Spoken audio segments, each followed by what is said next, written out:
Hey, before we get started, don't forget to like, comment, subscribe, and hit that notification button. Hey, what's up Transformers fans, my fellow geek gals and geek guys. Welcome to another episode of Transformers Time Warp. Today we have something that's a true blast from the past from a company called Art Feather.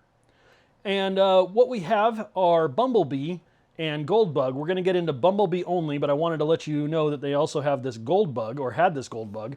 And let's get into the company a little bit. I don't know anything more than the fact that this was a company that doesn't seem to be around anymore. And according to the packaging for Bumblebee, I'm guessing that this bot was circa 2012, and Goldbug, I'm assuming, comes after that. I am not sure, but that's my guess. As you can see, right off the bat, it looks like it's possibly an official product. We've got the Autobot half logo there. We've got the actual name of the character, and it says G1 animation version. There's no registration or trademark on Bumblebee.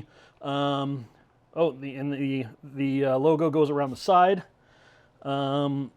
We've got don't even have a copyright or trademark on Art Feather. And as we come around back, Bumblebee again, Art Feather's logo. On this side, Bumblebee and his face shown prominently.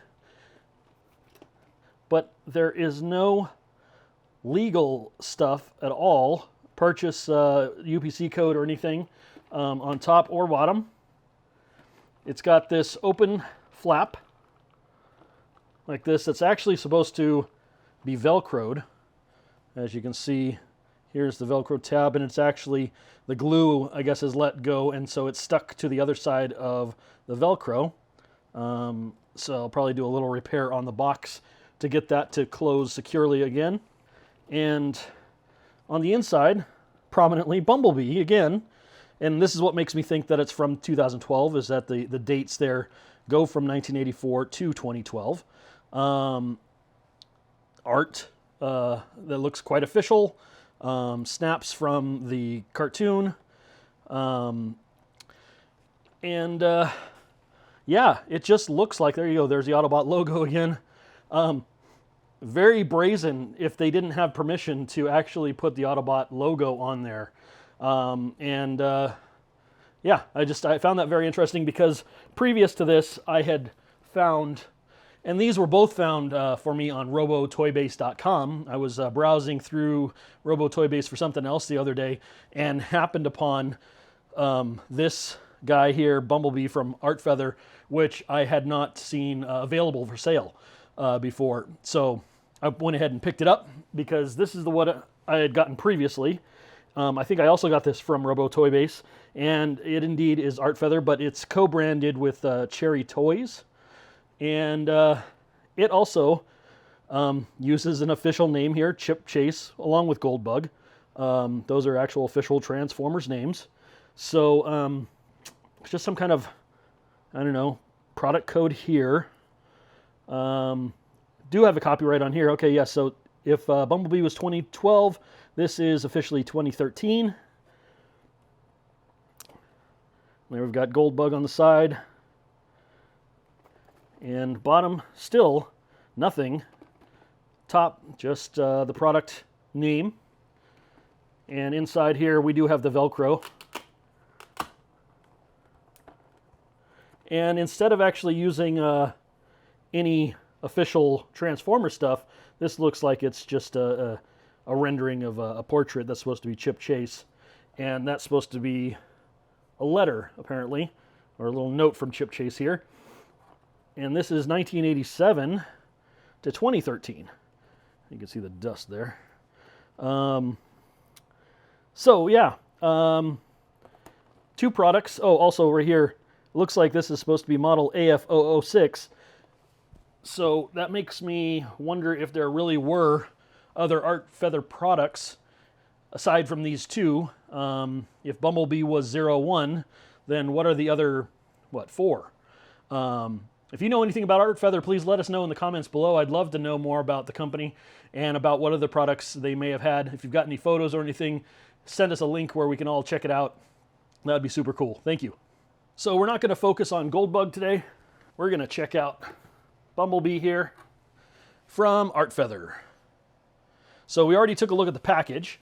Why don't we pop into the actual character? Now, I bought this thinking it was new, and it may indeed be new, but the bottom is taped, the top is not. So whether or not this was opened for some other reason, I don't know, but yeah.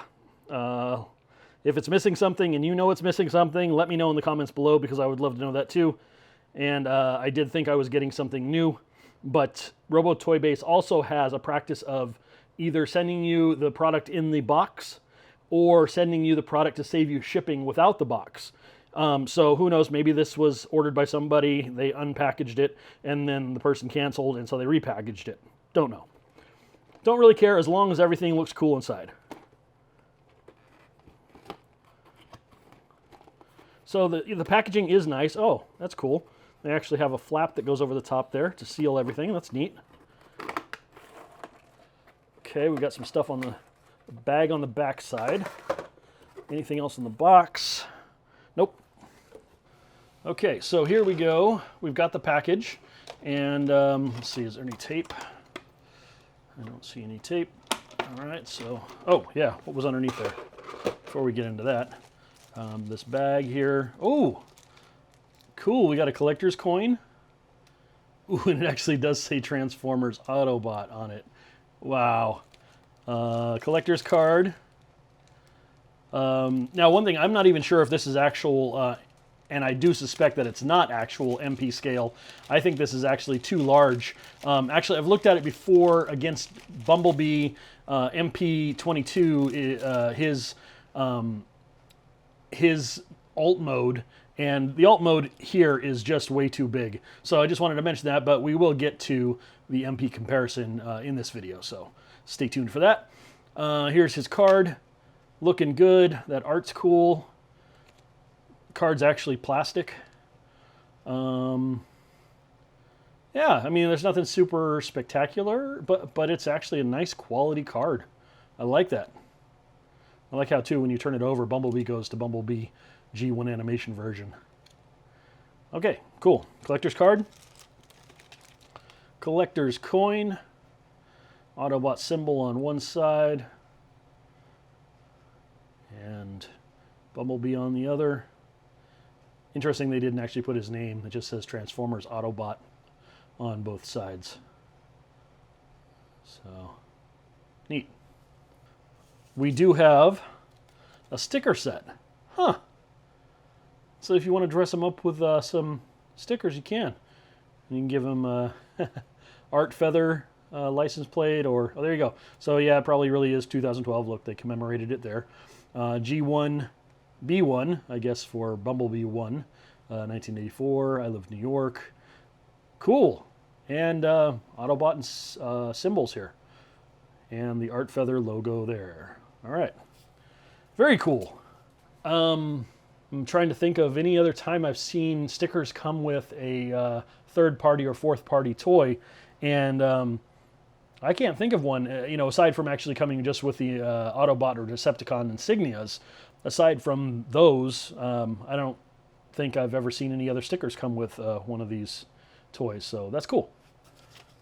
And then here we've got, what is this? Ah. Instruction sheet for transformation from alt mode to bot mode. All right.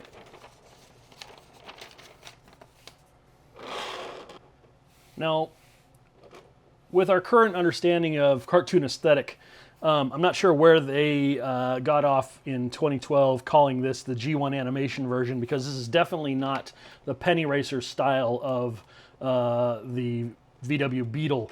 This is definitely more realistic. So, not sure why they're calling it animation version.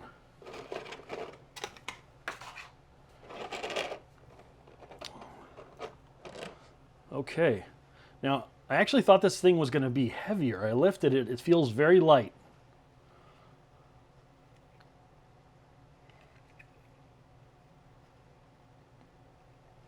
It is pretty cool. It's interesting that it has these silver seats inside.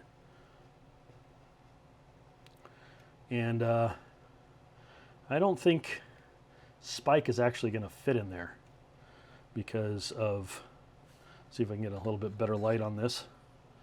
Because if you can see in there, he's got black plastic in the way of where the seat would hold Spike. So, all right. But a cool look, nevertheless. Kind of interesting that they didn't go the whole route of making this an official VW product, since they so, I'm assuming, flagrantly went against Hasbro's trademarks. All right, neat. And of course we've got a Spike figure, and he's not meant to do anything, I guess, but just be an accessory. But look at, they went to a really nice detail to paint his hair, you know, somewhat at least, and his eyes and eyebrows. So that's cool, although he does look like he's got a little paint flick or something on there on his cheek. But this is, wow, look at that. He's even got a black belt buckle against a brown belt. All the way down to those signature yellow boots. Okay, so he can apparently flag somebody down for help.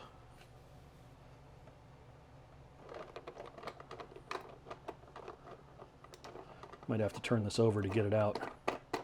Let's turn it over to get the stuff out, okay? So we've got a couple of extras here. I'm not sure exactly, but there's a hand. Not sure what the thing next to it is. There's the gun, and in here is a toolbox for Spike. So let's dump this out. All right, nothing else. Anything underneath? Oh, hey, look at this. What was that? Look. This bag was taped, so yeah, this has been opened before. I wonder what's missing from this. Ziploc bag, ripped, it's taped to the bottom of the plastic. Yeah. Mystery. Maybe it was the coin. All right, so here we go. We've got presumably Bumblebee's gun, because that's way too big for Spike. And wow, they got the banana clip on there. Wonder how that's supposed to work for an energy weapon. But anyway, nice paint, cool design. It's got a scope on there, I guess, so Bumblebee can really get his good aim going. And yeah, not bad. Looks like we've got a couple of hands. We've got one hand that's just gesticulating, like saying hi or reaching out to explain or question, and then a thumbs up to give his approval. And so we've got some hands that he can alternately have. So I'm guessing there are no articulated digits on his other hands that are on his bot right now. We'll find out. And we've got this little toolbox, which I guess is supposed to be Spike's. It's quite a big toolbox for him, comparatively. I mean, you're going to have a lot of tools in that kit if it's that size. And then does he hold it or anything? His hand doesn't make a grip. So maybe not. And I doubt he's going to really be waving it over his head. So it's there to be an accessory. Cool. All right, now let's see how well he rolls in his alt mode here. Ooh, that front wheel's not doing much.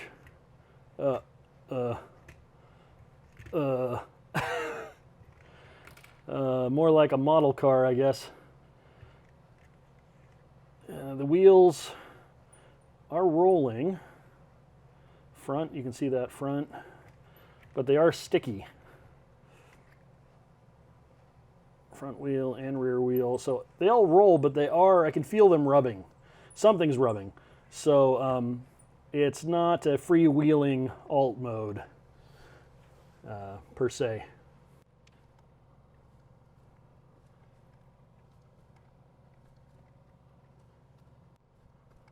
So there we go. Let's get Spike back in here to be the little spokes guy.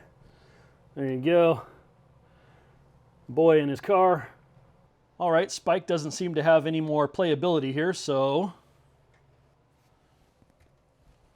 All right, whoever Art Feather was, they seem to have had a lot of heart. They really wanted to make a good package, but apparently they didn't have the best ideas for how to make a bot. So I'd say the strengths of this guy so far are really the fact that he comes with accessories, although the accessories are, you know, minimal and maybe not of much use, you know, aka Spike. But as you can see here, when he transforms, his body doesn't really disappear. The body of his vehicle mode doesn't really disappear very well. If I spin him around here, you can see that the back half of the Beetle doesn't come down all the way on his back. It really could be more on his butt, you know, and then it would drop and not be such a collar around his head when you're looking at him from the front. It seems like maybe they could have put a little more engineering into it and figured out how to do that. But I don't know, 2012? Do we just chalk it up to the year?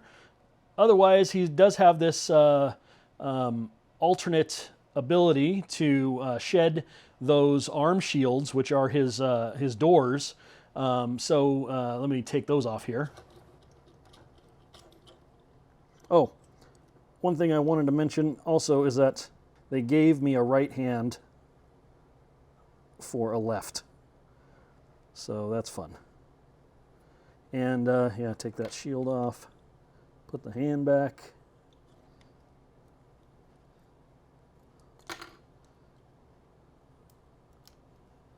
There you go.